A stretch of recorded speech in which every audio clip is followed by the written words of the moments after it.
Salut les amis, on se retrouve pour une nouvelle petite vidéo d'explication de jeu sur un jeu un peu particulier qui s'appelle Taco, Chat, Book, Cheese, Pizza.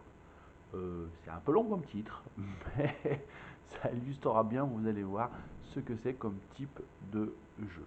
Voilà, c'est un jeu qui se joue de 2 à 8 joueurs, donc on peut pas mal être nombreux. C'est assez fun, hein, normalement, hein, ça reprend des vieux principes. C'est à partir de 8 ans, moi je pense qu'on peut jouer aussi un petit peu en dessous.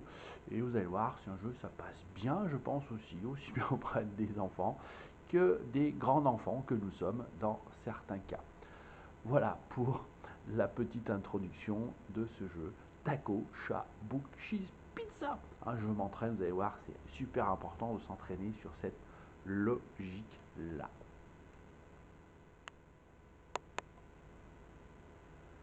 Alors, qu'est-ce qu'on retrouve dans cette petite boîte? Bah, écoutez, pas énormément de choses. Plein de cartes que vous voyez ici, soit recto verso, etc. On retrouve l'information. Et surtout, ce sont des cartes où vous allez avoir des informations qui sont extrêmement simples. Vous avez des cartes taco, vous avez des cartes chat, vous avez des cartes book, vous avez des cartes cheese et vous avez des cartes pizza. Donc, vous voyez, c'est pas compliqué. On a quelques cartes particulières, j'y reviendrai dessus. Hein, 3 cartes particulières. On a une carte marmotte, une carte narval, une carte gorille aussi. Une petite règle du jeu. Voilà, ça tient pas beaucoup de place. Hein, c'est hyper facile à comprendre, à mettre en place. Voilà, en 5 minutes, je pense qu'on a expliqué les règles de la manière la plus simple. Alors, comment on joue à Taco, Chat, Book, Cheese, Pizza? Je m'entraîne encore à le dire. Hein. Voilà, on distribue les cartes entre le nombre de joueurs nature, c'est un nombre de cartes défini dans la règle. Et ensuite, chacun à tour de rôle, on va avoir notre paquet face cachée, ça c'est super important. Et on va devoir retourner la première carte. Mais la particularité, c'est qu'on doit prononcer taco, chat, book, cheese ou pizza dans l'ordre. Ça veut dire que le premier qui va retourner sa carte doit dire taco. Le deuxième dira chat, le troisième dira book et ainsi de suite. Voilà, donc il faut bien assimiler aussi cet ordre dans l'idée du tour de jeu, si j'ose dire. Donc je suis le premier joueur, je vais retourner cette carte et je vais donc dire taco. Et en fait, lorsque je la retourne, on va regarder ce qui apparaît. Effectivement, là, c'est le cheese. Donc ça veut dire qu'il ne se passe rien. J'ai dit taco, j'ai tourné une carte cheese. Il ne se passe rien. On passe ensuite au deuxième joueur qui lui va tourner. Maintenant, on doit dire chat et retourne sa carte. Et la particularité, je retourne un chat. Et dès l'instant que je retourne un chat, tous les joueurs vont devoir venir taper ici sur le paquet. Et le dernier qui pose sa main, écrase déjà celle de tous les autres, c'est déjà pas mal, mais malheureusement se retrouve à récupérer les cartes et va les passer sous son paquet.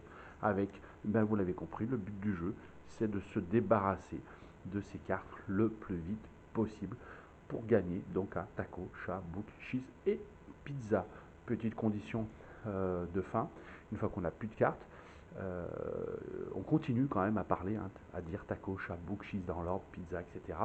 Jusqu'à ce que quelque chose se produise et qu'on tape effectivement. Il faut être le premier à taper sur la table pour pouvoir gagner, sinon on risque de récupérer aussi des cartes si on est dernier et ça repart et ainsi de suite. Bon, c'est généralement assez rigolo comme jeu, ça va relativement vite. Alors sachant qu'il existe 3 cartes un peu particulières dans le jeu, je vous en ai parlé tout à l'heure, je vais essayer d'en retrouver ici. Vous avez la carte gorille.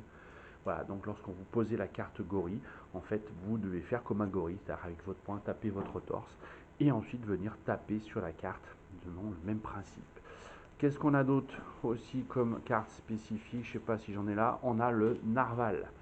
Le narval, donc c'est pareil, on doit faire une espèce de corne sur sa tête et ensuite venir taper sur le paquet. Et donc j'ai parlé de il doit me manquer la marmotte, je ne sais plus où elle est. Voilà, j'ai aussi des marmottes. Donc là, pareil avec mes poings, je dois taper sur la table et ensuite venir taper sur le paquet. Tout simplement. Alors à savoir que là c'est un jeu un petit peu rigolo, hein, c'est-à-dire que si moi je me loupe que je fais semblant de taper, etc. Je dois ramasser les cartes, il y a plein de petites contraintes qui sont de ce style. Donc voilà, pour le petit jeu Taco, Chat, Book, Cheese, Pizza, voilà, très très très simple, assez rigolo, assez fun, hein, on se marre très très rapidement à ce type de jeu. Moi-même étant j'étais au départ très réticent, je comprenais pas trop, je disais voilà à quoi ça sert, enfin, basse à quoi ça sert, mais surtout, voilà, ça me paraissait pas très très clair, un peu ennuyeux, mais finalement c'est quand même super rigolo. Nous on a joué à quelques parties, on s'est quand même bien fendu la gueule. Donc n'hésitez pas avec ce petit jeu Taco, Chat, Book, Cheese, Pizza, vous aussi, et ben vous serez, je pense, pas déçus sur ce petit élément. Allez, salut à tous, à bientôt.